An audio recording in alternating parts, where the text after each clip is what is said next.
The Canadian Bigfoot. Vancouver, British Columbia. Okay, now this Bigfoot, you can see looks like he's lying back on a rock taking a nap. This is not something you typically see of Bigfoot. Now, how come they can't get closer to this, or are they afraid? Well, I mean, anybody in their right mind would be deathly afraid. If people base their fear of Bigfoot on how chimps behave, you'd have a good reason to be afraid. You wouldn't even take this picture. You'd be running for your life. Take, for example, that case in Bakersfield, California, where the chimp... Well, I think there was one in Bakersfield, California, also one in San Bernardino, California.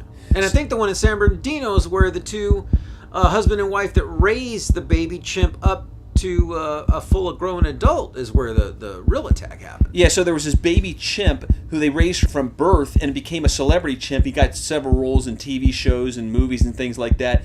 And he got unruly at a point, and they had to put him in a retirement home. At some point, they just get very, very aggressive. Well, they need a mate. They need to be able to run wild.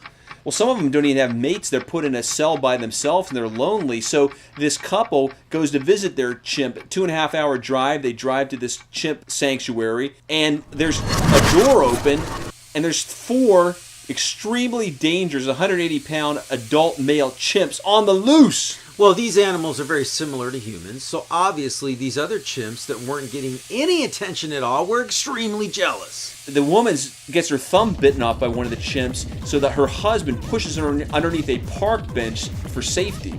As the other chimps attack this guy, ripping his face apart, poking his eye out, tearing the genitals from his body, and biting his buttocks all the way to the bone, paralyzing him. And mutilating his foot severely and totally ripping off his nose. He has like a prosthetic nose now. The guy's a complete mess. Can't do anything on his own. His wife's got to take care of him. He can't walk. Yeah, all the way to sciatic nerve.